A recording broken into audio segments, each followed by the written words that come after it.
Oi, gente. Espero que vocês estejam bem. Estamos aqui no canal Dicas Terceiro Setor e estamos falando sobre captação de recursos.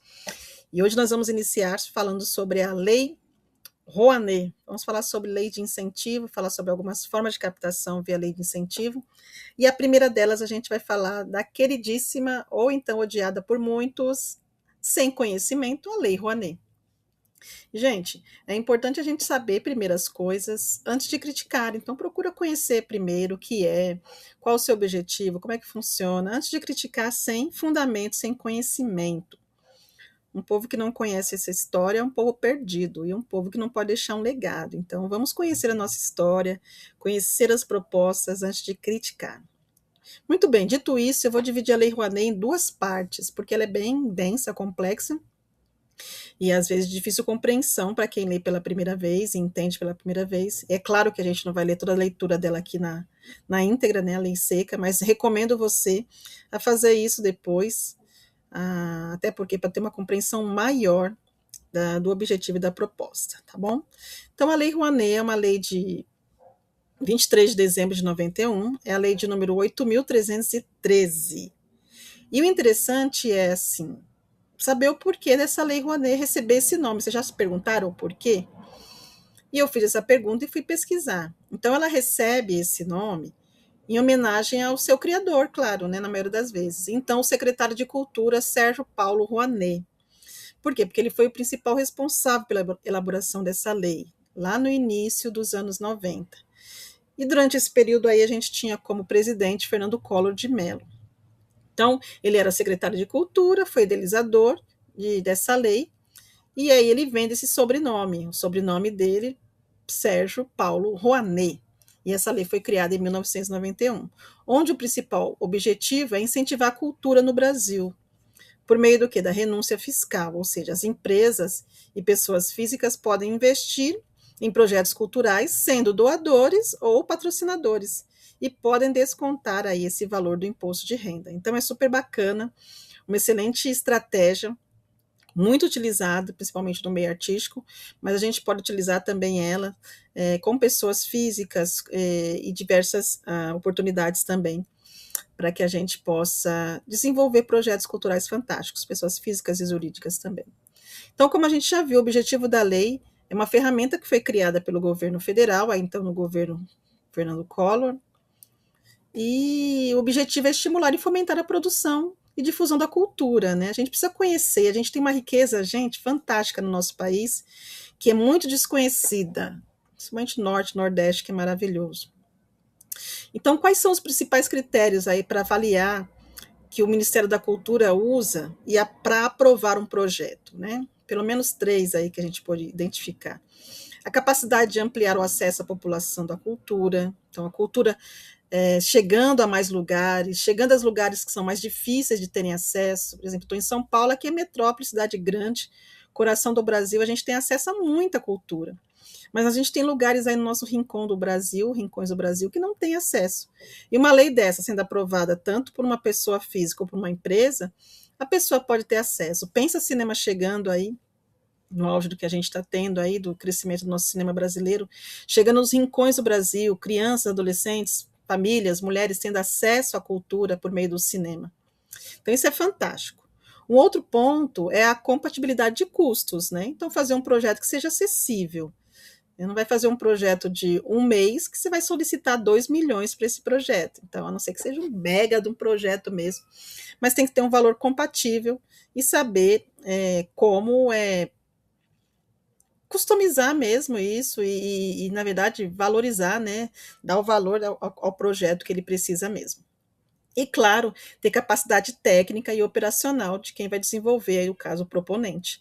Não adianta você colocar, por exemplo, um projeto de cinema e você não ter alguém da área para entender o que é cinema, não ter o cineasta, não ter o diretor, o roteiro, enfim. Precisa ter equipe técnica e operacional também, proponente. Envolve muita gente para desenvolver projetos, e principalmente projetos culturais também. Quem pode patrocinar quem pode patrocinar um projeto incentivado pela Lei Rouanet? Empresas contribuintes de imposto de renda, tributadas pelo lucro real, podem destinar até 4% do imposto de renda devido. E você vai perguntar, Suzana, o que é isso? Eu vou falar, converse com o seu contador, ele vai dizer para você. Posso dizer já que essas empresas são aquelas empresas grandes, macros, que têm um bom rendimento e faturamento e podem destinar aí até 4% do imposto de renda devido. Aquelas empresas de pequeno porte que faz declaração simplificada não tem como. E pessoas físicas também podem destinar aquelas que são contribuintes do imposto de renda por meio da dedução legal completa. Imposto de renda é declaração completa, não aquela simplificada também. Podem destinar até 6%. E aí você vai falar com o seu contador antes de você finalizar a negociação do seu projeto ou não. E esse contador, de preferência, contadora, que tenha conhecimento também sobre o terceiro setor, sobre a lei de incentivo, porque tudo isso faz diferença na hora da prestação de contas também. E aí, quais são as isenções que podem acontecer, né? Estudando a lei, a gente viu que existem 2 artigos que são fundamentais e onde eles encaixam todos os projetos que serão elaborados. Aí a gente precisa entender em qual projeto se encaixa que você quer desenvolver e quais são os benefícios, os prós e os contras desses artigos. O primeiro artigo, ele vai falar que é o artigo 18. Projetos que são aprovados nessa lei podem ser patrocinados até com 100% de isenção fiscal, tanto por pessoa jurídica quanto por pessoa física. E quais são esses projetos, né? O artigo 18 da Lei de Incentivo à Cultura trata dos seguintes projetos que permitem 100% de destinação. E aí a renda é por quem patrocina ou por quem faz a doação, né? Pode ser patrocínio ou pode ser doação. O que isso significa? Que quando um projeto é aprovado no artigo 18, quem apoia, tanto a empresa quanto a pessoa física, pode abater 100% do valor do IR, do imposto de renda devido. Ou seja, não tem custo direto, o recurso vem do imposto que já seria pago. E aí, quais são as áreas que entram nesse artigo 18? Você quer fazer um projeto, e quais são as áreas que podem se encaixar nesse artigo 18, né? O artigo 18 ele acaba sendo mais restrito e prioriza algumas áreas de maior interesse, até porque a destinação é 100%, né? A isenção, perdão, é 100%. Como, por exemplo, artes cênicas, aí tá vendo, teatro, dança e circo, música erudita ou instrumental, exposições de artes visuais, patrimônio cultural, preservação, museus, etc.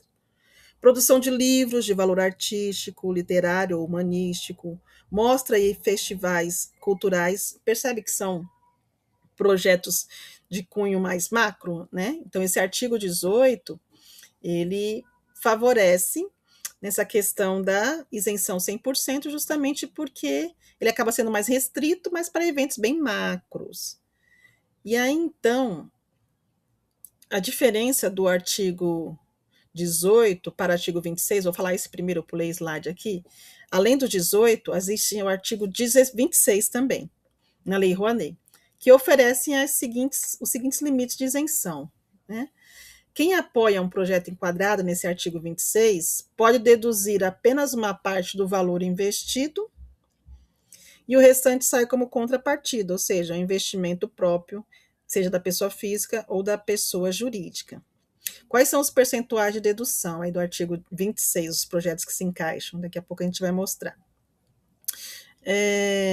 Pessoa física pode ter até 80% de dedução na doação ou no patrocínio, e pessoa jurídica pode ter até 40% na doação ou no patrocínio.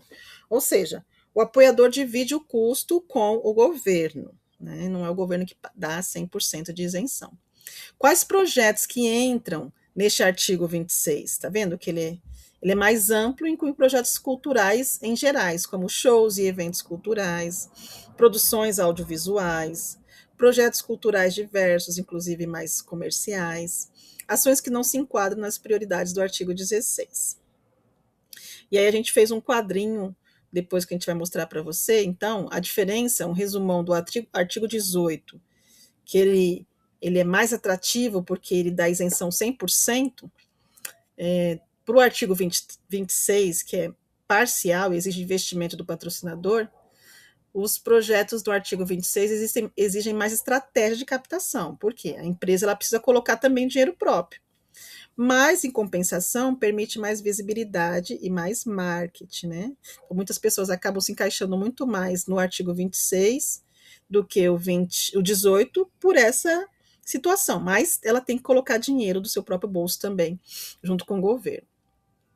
Então, aí o artigo 26, de pessoa jurídica para pessoa física, a diferença. O abatimento do imposto de renda, como é que acontece? Para ambos, né? Tanto o artigo 18 quanto o artigo 26. Se dá diretamente na DARF, aí a sua contadora vai saber fazer isso. E a aprovação do projeto, ele vem pelo Ministério da Cultura. E aí é confirmada por meio da publicação no DOU, Diário Oficial da União. Então, recapitulando aqui, gente, a gente definiu hoje o que é a Lei Rouanet. Ela é uma lei de incentivo de 1991. Recebeu esse nome em homenagem ao secretário de Cultura. O objetivo é fomentar a cultura no país. Quem pode patrocinar? Empresas e pessoas físicas. Empresas podem destinar, até 4% do seu imposto, empresa de lucro real. E pessoas físicas podem destinar até 6%, desde que seja a declaração completa do imposto de renda. Aí a gente viu que existem 2 artigos que podem se encaixar. O artigo 18, que pode dar isenção 100%, que é um artigo que contempla as ações mais amplas, que são essas aqui que você está vendo na tela, ou o artigo 26, que oferece algumas restrições, onde tanto a empresa quanto a pessoa física também tem que fazer uma contribuição com o governo. E aí, quais são os projetos que podem se incluir nessa área? Shows e eventos, produções, projetos culturais, enfim, isso que você está vendo aqui na tela. E aí ele vai dar uma isenção mais restrita na questão de pessoa jurídica ou física, como você está vendo na tela também. E, mais uma vez falando, como que se abate essa questão do imposto, se dá diretamente na DARF, tá bom? E aí vou mostrar uma telinha aqui só para você ficar com curiosidade, para você ver a questão dos incentivos das leis que existem. A gente vai falar de cada uma delas com calma, até porque eu estou estudando também cada uma também para aprender e passar para vocês, ok? É isso, gente. Lei Rouanet, parte 1, definição, objetivo, propósito, artigos 18 e artigo 26. E paramos por aqui, nesse vídeo.